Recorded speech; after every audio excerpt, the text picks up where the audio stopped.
some of the matchups. You mentioned Devontae Adams, and you think they're gonna maybe try to put Fuller on him? I I mean, think that's why I feel like Packers can take advantage of this yeah, defense.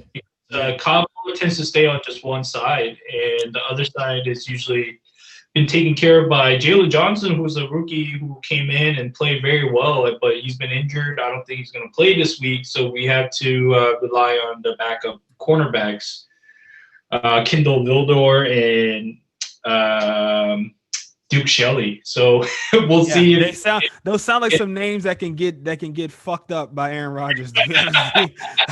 But just to kind of put a bow on this preview, the Week 17 preview, the keys of the game, the matchups and the outcome. I'm going to say, look, for me, I think the key to this game is, but as you said, Adams versus your two backups is going to be a matchup that the Packers are going to probably look to exploit.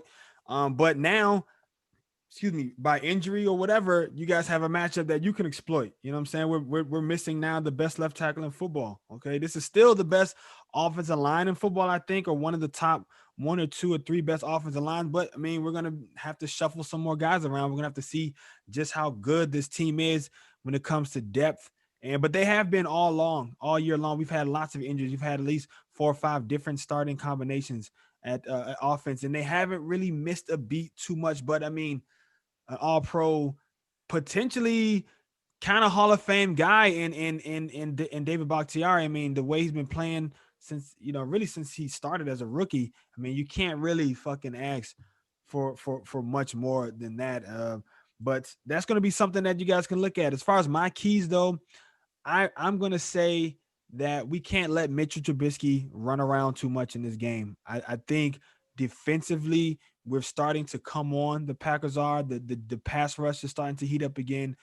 The running game, I mean, we fucking held we held Derrick Henry to under 100 yards in 0 touchdowns. I did not see that coming. Nobody saw that coming. I mean, maybe the Packers did, but as a fan, I said if they can hold them to 150, I would be happy. I mean, they held him to 98 yards in 0 touchdowns. He really had 0 impact in the game. So I know this Montgomery kid is pretty nice, and he's been, like you said, the running game has picked up in the last couple of weeks, but all of a sudden now the Packers seem to have a pretty decent run defense, and all year long, Jair Alexander has been shutting guys down. I think he's having an all-pro season for cornerbacks.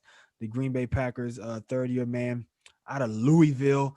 I would be surprised if he doesn't get an all-pro nod this year, even though there are actually a lot of guys this year that have been playing really, really good football. But I think it's just going to be holding Trubisky in check, making them make those throws in the pocket, and just if the pressure can't get there to get some sacks, then we definitely want to try to get our hands on some passes. The past few weeks, Darnell Savage, that might be a name you come to know in fear over the next 5-6 years as a Bears fan. Darnell, don't call him average, Savage, as I like to call him. He's got 4 because I was calling him average. I actually was calling him Darnell average, like at the beginning of the season, every time I tweeted about him or talked about him, because he wasn't making any plays. And now, granted, it was only his second year in the league, but he was so highly touted, and there was so much hype around this kid. He had the speed. He played all over the field in college. He went to Maryland University, which is where I'm from. So I was like happy to see a Maryland kid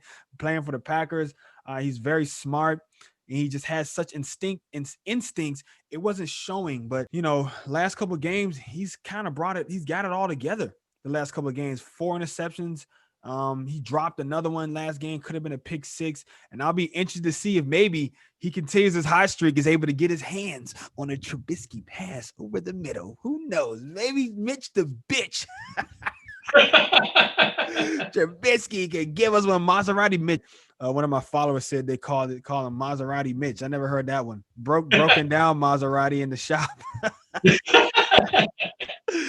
hey, it's still a Maserati nonetheless. He's been very efficient in the last 4 games, and that's all we can hope for, And honestly, I looked at the stats, and he's got a better winning percentage and shit like that than Watson. He's like the ideal game manager, and game managing is not bad, people. We need to make game managing great again, okay? Make game management great again, because it's not bad to be a game manager if you have the rest of the pieces around you and you have the right the right quarterback coach, OC, whatever relationship to make it thrive. But really, a game manager is somebody who just doesn't turn the ball over, keeps you in the game throughout the end, and basically it's like when you have a really balanced offense. And I think balance is good. Even the Packers for the last fucking 4 games, they've been balancing shit running the ball, and they've been some of their better performances. They've had their best performances of the year, really, to me, being a more balanced team. Puda, you the GOAT, boy.